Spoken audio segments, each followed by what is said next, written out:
ഭ ഭ ഭ ഭയം ഭക്തി ബഹുമാനം പേരുകൊണ്ട് തന്നെ പെട്ടെന്ന് ആൾക്കാരിലേക്ക് റീച്ച് ചെയ്തൊരു സിനിമയാണ്. ഇതിന്റെ ടീസർ വന്നു. ഒരു അതിഗംഭീര ടീസറൊന്നും അല്ലെങ്കിലും നമ്മൾ കാണാൻ പ്രതീക്ഷിച്ച ഒരാളെ കാണുന്നതിൻ്റെ ഒരു സുഖമുണ്ട്. അത് നല്ല വൃത്തിയായിട്ട് കാണിച്ചിട്ടുണ്ട്. അതിൻ്റെ ടീസറിൻ്റെ ആദ്യത്തെ ഷോട്ട് തന്നെ ഒരാൾ പതുക്കെ നടന്നു വരുമ്പോൾ തന്നെ അറിയാം ഇത് മോഹൻലാൽ ആണെന്നുള്ളത്. ഒരു വിൻറ്റേജ് ലുക്കിലുള്ള മോഹൻലാൽ, പഴയ എനിക്കൊന്ന് ദിലീപിൻ്റെ ഫ്ലാഷ് ബാക്ക് വരുന്നതാണ്.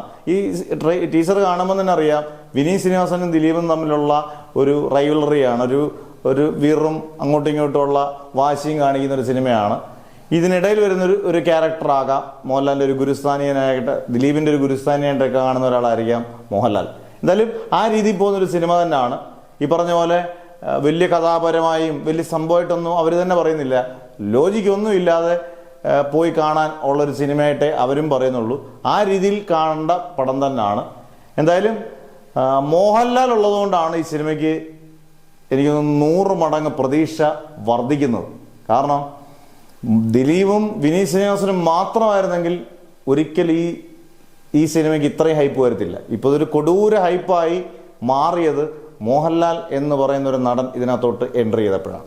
അന്നേരം ഡിസംബർ 18 ഉറപ്പിച്ചു. പലതവണ ഇത് മാറ്റിവെക്കുന്നുള്ളതുണ്ടായിരുന്നു. പക്ഷേ ഡിസംബർ 18 ഉറപ്പിച്ചു. തിയേറ്ററിൽ ഓളം ഉണ്ടാക്കുന്ന ഒരു ഗംഭീര ചിത്രം ലോജിക്കില്ലാതെ നമുക്ക് കാണാം.